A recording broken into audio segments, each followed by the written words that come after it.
Can you provide the latest update on the power restoration work? Sure. So, pretty happy with the progress the crews made yesterday and last night.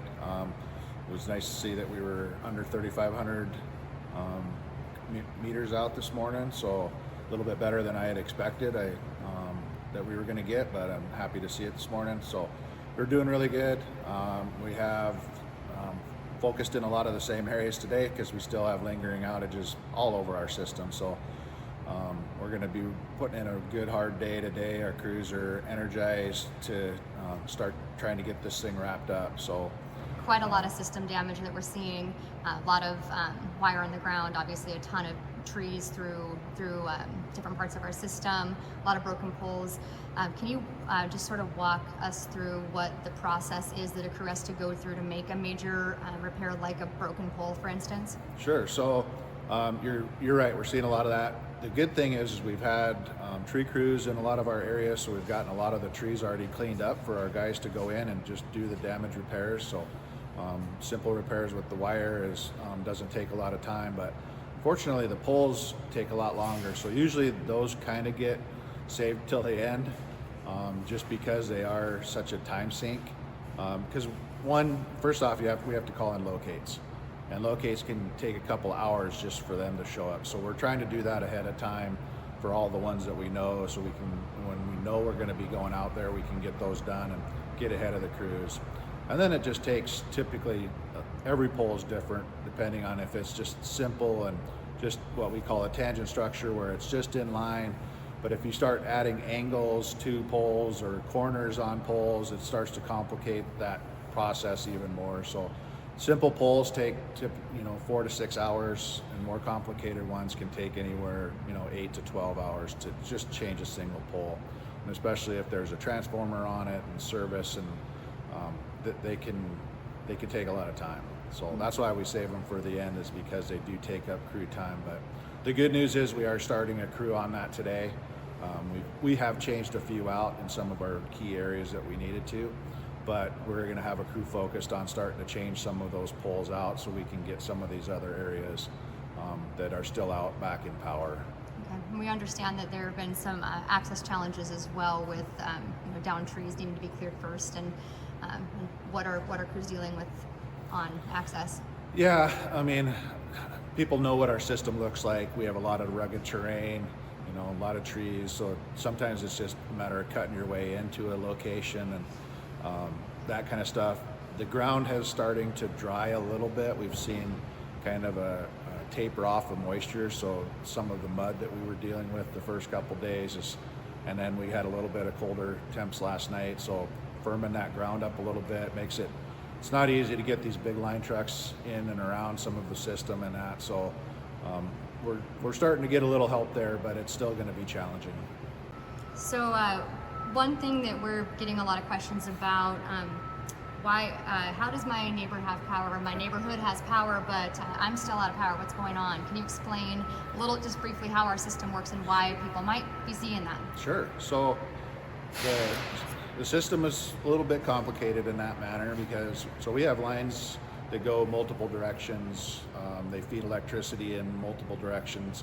Sometimes one part of a neighborhood is fed from one location and the other part's fed from a different location. So it could have something to do with the transformer that feeds one area versus the other. It could just be the tap that they're being fed on. It could be one side of the road or the other side of the road. So there's a lot of complications there, but it really is, we're aware of them, but it's not uncommon for that situation to happen. So let's talk about us being aware of outages. That's another concern that a lot of members who are still out have had is, are you sure that Flathead Electric knows about my power outage? I want to talk a little bit about what members can do to make sure that we do, and I think we do know about most of them, but what would you say to members to make sure, or to assure them that we know about their outage? Yeah, it's a valid concern. I mean, people want to make sure that we're aware of the situation so we can get out there and work on it. And the best location to first look at is our outage viewer first. You can zoom in on that pretty good. I know sometimes it's a little bit difficult to determine exactly where the outage is encompassing, but if there's any concern, any question, you're always free to give our dispatch line a call. It's going to be an automated message that you have to work through, but if you're concerned about it at all, don't hesitate to call in and just make sure. So an automated message, because not because we don't have everybody working here around the clock.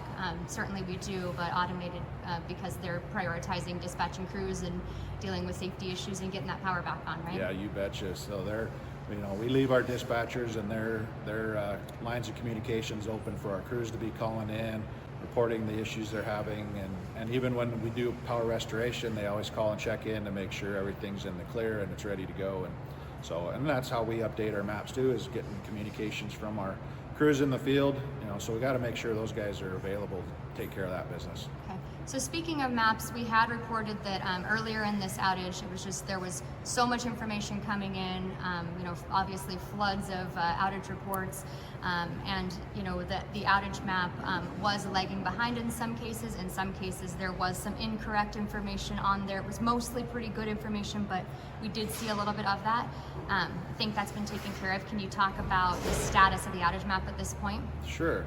Yeah, all true. I mean, there's such a flood of information in the first day coming in, and even a lot of the phone calls we have to kind of go back through and make sure, have we already logged that into our system or not? And so really it takes a little while for everything to kind of get cleaned up. We'll ping meters to make sure that they're accurate and kind of do a verification in that. So we will kind of clean that up over the couple days. Okay. And so it's the most accurate right now, and it has been kind of vetted through the last couple days.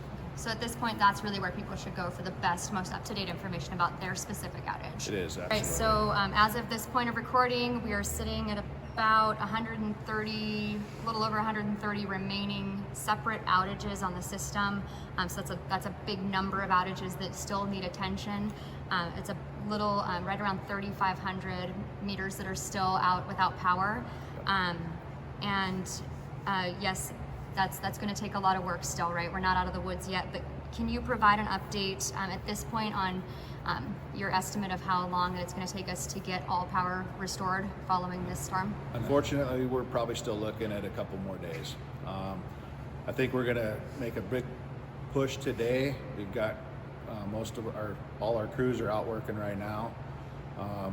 We have a crew from Mission Valley that's providing mutual assistance. We have a BPA, Bonneville Power Administration crew that's providing mutual aid. We have a Rocky Mountain crew that's on there out right now to provide mutual aid. So we're starting to get some mutual aid help as well, but the number of outages are going to be smaller, or the numbers are going to be lots of outages, but smaller counts of people that are getting back on. So it's going to feel like the next day or two is going to just kind of drag on, not feel like a lot of progress is being made, but I just want to assure people it is.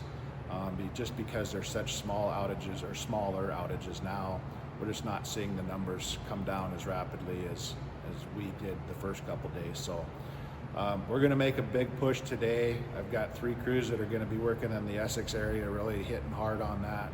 We were able to send a crew up to Libby to help our guys up there, and potentially might have another mutual aid crew for them also tomorrow. And then I've got 2 crews, or 3 crews actually, down in the Lakeside area. We're really making a push on that. Crews west of town. So and then I've got 3 crews that are just kind of roaming around trying to take care of little outages all over the system. So I can assure everybody we really are pressing on this thing, but unfortunately, realistically, we're still a couple of days and probably still some really smaller cleanup even into next week. So. Okay, before we wrap up, is there anything else you want to share with our members today? I really appreciate people being patient. I know this is a difficult situation, and I've worked at the co-op for over 21 years now, and it's probably the worst windstorm I've ever seen. Widespread outages. The winds that we experienced on Wednesday were incredible.